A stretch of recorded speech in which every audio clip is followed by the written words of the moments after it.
Díaz es uno de los apellidos más difundidos en España y todos los países de habla hispana, además de ser uno de los apellidos españoles más frecuentes en Estados Unidos. El origen de este apellido es uno de los más interesantes en la historia de los apellidos, pues tiene orígenes insospechados.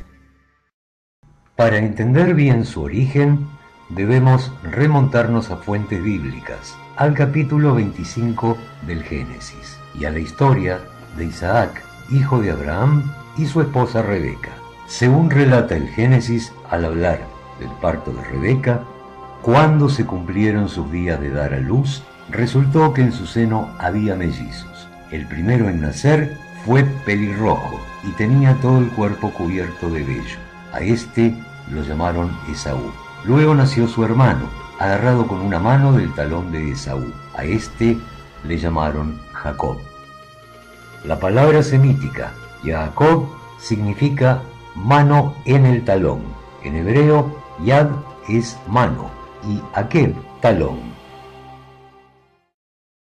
Este antiguo nombre bíblico, Jacob, es el que toma uno de los apóstoles de Cristo, quien luego es santificado, y la traducción de su nombre al latín es Sanctus Jacobus, que luego, más contraído, pasa a ser Sanctus Iacus, Sanctus Iagus, y luego en el latín vulgar y las lenguas romances, Santiago. En español, Santiago se comienza a escribir todo junto, como Santiago, y también se comienza a separar en Santiago, con lo cual Tiago, Diago y Diego pasan a ser nombres de pila comunes en la Edad Media. En los escritos parroquiales de los siglos X y XI se toma la costumbre de latinizar los nombres vulgares y como consecuencia, Diago se comienza a escribir como Didacus, del griego didakos, que significa instruido, y de donde proviene el término didáctico. Por lo que en catalán, por ejemplo, Diego se dice Didac.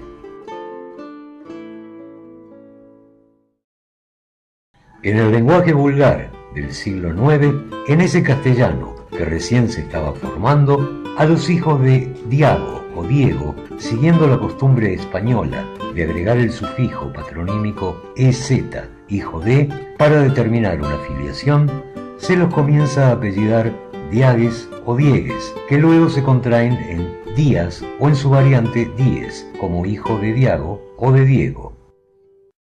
Por otro lado, existía en la Edad Media una reiterada costumbre de contraer o sincopar los nombres, como Rodrigo en Rubi, Johannes en Johan o Juan, Pelagio en Pae o Pai, o Ferdinando en Fer, y como Diago es frecuentemente llamado Día, Díaz tiene una rápida formación. Aunque también, desde el nombre en latín Didacus, se llega a lo mismo, pues en latín al hijo de Didaco se le dice Didasi, lo cual convive simultáneamente con el término vulgar Didas, y finalmente también termina confluyendo en Díaz.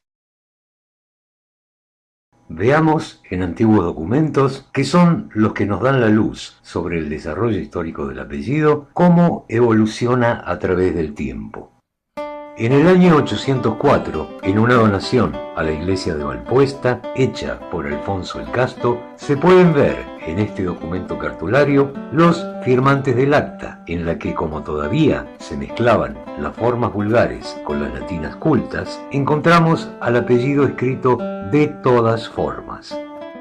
El rey Ordoño II de León hace una donación al monasterio de San Pedro de Montes, y entonces, 90 años más tarde, en el año 898, vemos cómo el apellido Díaz comienza a imponerse en su forma más corriente entre los patronímicos filiatorios.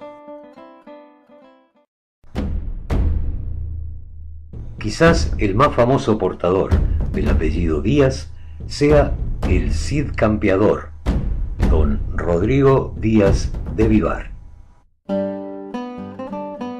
En la Historia Roderici, un escrito del siglo XI anónimo que narra su vida y su gesta, podemos leer el apellido escrito como Didasi, y explica que proviene de su padre, Didacus Laínez, a quien hoy se llama Diego Laínez.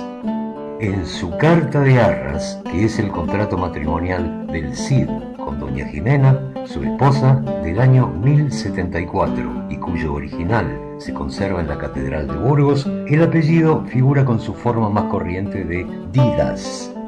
Y en una edición impresa de la historia del Cid del año 1512, podemos ver que al apellido ya se lo escribe como Díaz.